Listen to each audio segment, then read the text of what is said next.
Farman, and welcome back to another vlog. So we're out in the sunny paddock at this moment in time because I have got some new kit to show you. So if you turn the camera around, there's the Major, and there's a New Holland Superline 268 small square baler. Now this has come today. I actually bought it yesterday and the bloke dropped it today. As you can see, all the covers are open because I wanted to check everything runs. It runs as nice as I've ever seen a small square baler run. This is the first one I've ever owned.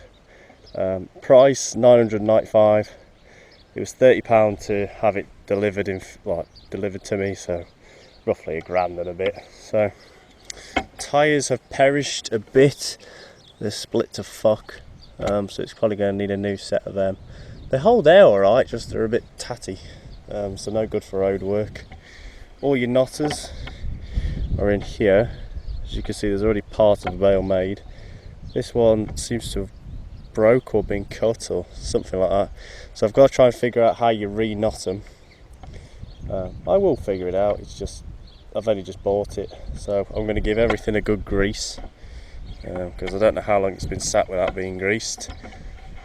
It actually came from Stafford where I work, and it actually came from the back of a cemetery, well, behind a cemetery in Eckershall, which I actually strim, and they've just knocked all the farms down to build houses, and it has been barn stored all its life. Unfortunately, I can't put it in any shed, so it's going to have to go over here, but this is going to be sorted, flattened, and this will have a sheet over it. I'm not going to leave it just open to the elements. It will be sheeted up as best I can.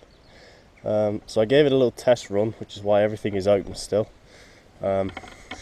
So in here you can see the claws that sort of drag it across. I'm not sure exact technical terms of them, but claws is good enough for me. And the ram there for the actual pusher, which is just in there as well. Now it came with two. That's the side, as you can see, New Holland. Now on here I'm going to have written the little sort of thing I do, which is a little bit of contract now and then. It's only a little bit, but I've got a Facebook page if you really want to. If you want to know what it is, it's Zach. I think it's Zach Fields Patterson Paddock Management or something like that. Something along the lines. And I thought if I have it sort of stickered here or written there, and then I can just sort of sand it off. I don't quite want to ruin it, so what I might do is have a hook and make it into a sign so it doesn't ruin the original paintwork, because this is all original paintwork. It's not ever been restored ever. So it's an absolute little beaut. Sorry for no videos. Again, real life has taken over, as you can probably tell. Now it is missing a few times. There's two missing there, and there's one missing up there. There's a couple missing. So I'm going to order a set, well, not a full set, but have a full set, but just sort of pick them out. There's one missing up there as well. Now if I remember rightly, they're not very hard to change, but it's been years since I've done it. I didn't even do it on a small square, I did it on a Kale. So coming around to the front, there's your big flywheel in there. Drawbar, the pin there, got some shorts on, homemade shorts these are, some jeans just with holes cut in. They had holes in anyway. The pin to release it and let it slide back. Now that needs sort of sorting a little bit because it is stiff as fuck. PTO is about knackered, as you can see. Hooks up alright, runs alright. Major don't even struggle. Major don't even know it's there probably. Now nothing's really changed on the Major really. Oh, it's had a 4-bladed fan fitted, and it's also had a bowling green mower seat fitted. I don't know if I showed that, and it's had its transmission brake fixed. Now the one thing that I want to know, if anybody does small squares with a Major or a tractor of this description, how do you have your drawbar? Now see, I've got it temporary fixed like that, but you can see the slant on the drawbar. Do I need to pull it a bit further in, or is it alright like this? Now one of the things is in there's a pin, and there's supposed to be a plate on top, but I cut it off because I'm going to make it a fraction bit higher, so you can get it out without having to remove. You can get it out a bit easier. So I might cut it and re-weld it back in, because I cut it out and then changed my mind after I cut the fucker out, so I need to weld it back in. So yeah, there isn't actually a view panel into the... Where is it? Is that one? Oh, that's it. So there is a view panel. I didn't know. So there's a little... So this is your big ram down there. This is the drive for it. It's on roller bearings. I don't know if there's any grease points. I haven't got any instruction books for them, which is pretty stupid of me, but I am tempted to just give it a wash, a good jet wash out of all of this shit. It has got another side view panel that we can look at. There's another one here. It leads just in there. I think there's some grease points in there if I remember rightly. There's this very little handy toolbox with some shit in here. There's a few rags and some nuts and bolts and things like that. I think there's a pin in here as well. So that's one of the things that's sheared off.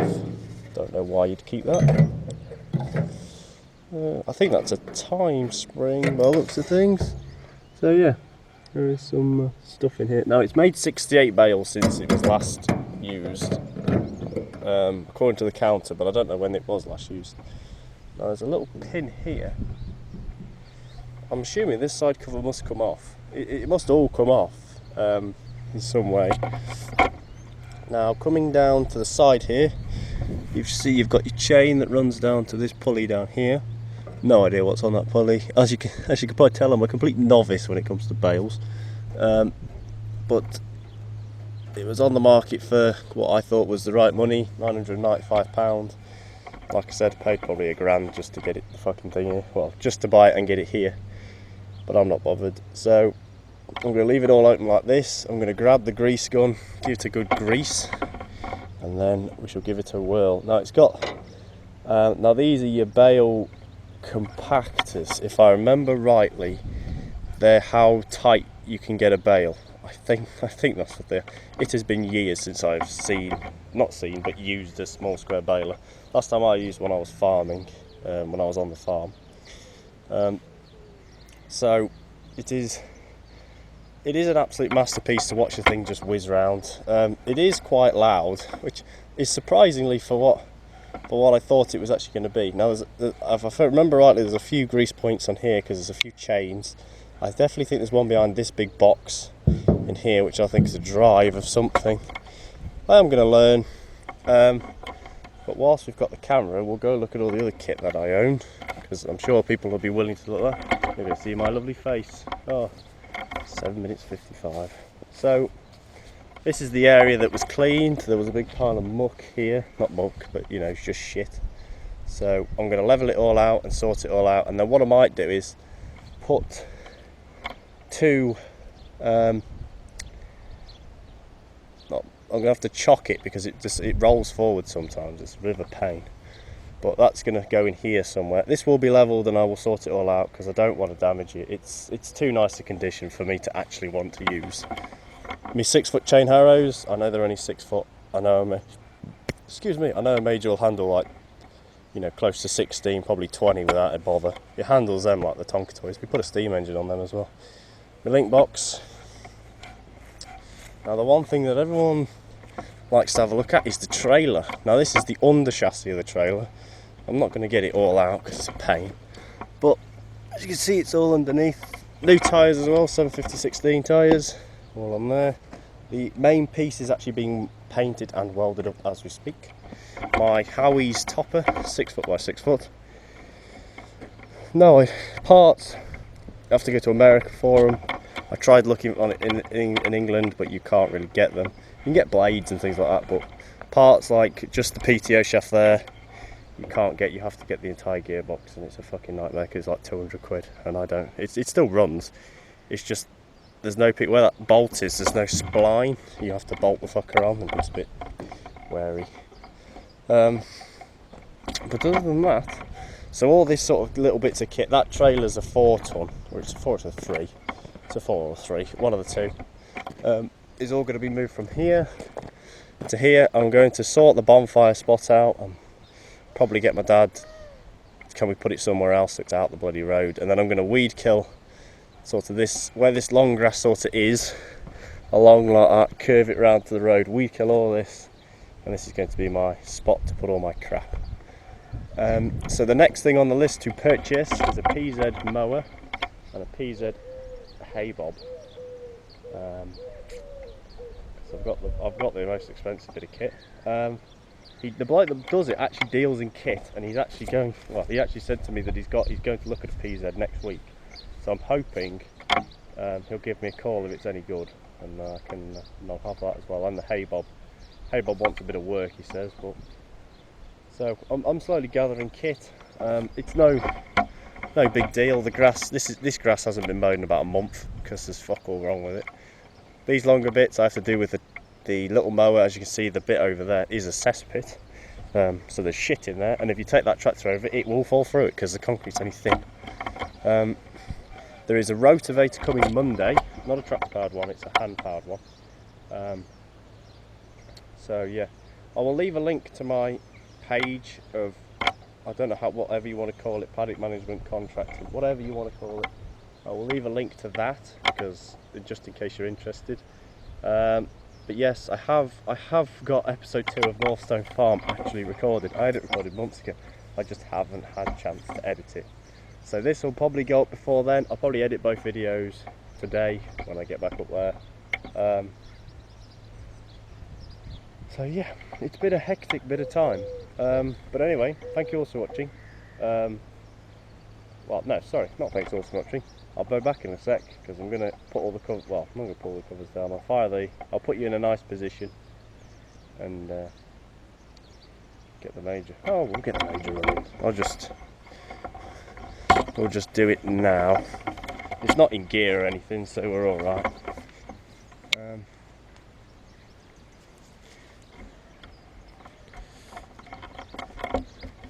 Right, so it has a little squeak before it actually starts to move any part round. That's because one of the rollers, it sounds like one of the rollers on the actual main shuttle shaft, or whatever you want to call it. I call it a shuttle shaft, I'm not sure why. Because one of the main rollers on there is probably running a bit dry. But like I said, we're only going to run it, have a walk around it, and then that'll do. So let's fire her up. Come on, big girl.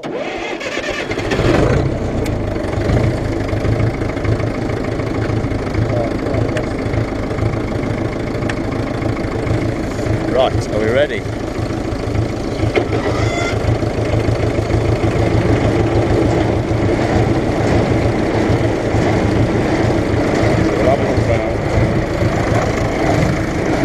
So as you can see, all the shaft moves in there with everything.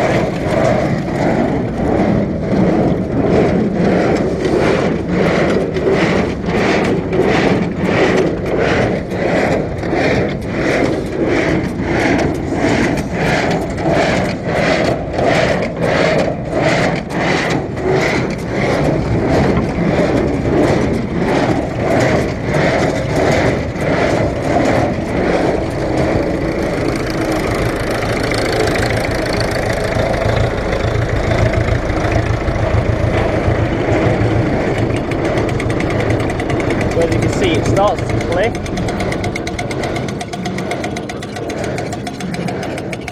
I'm not sure what the clicking is. But something inside here, I reckon.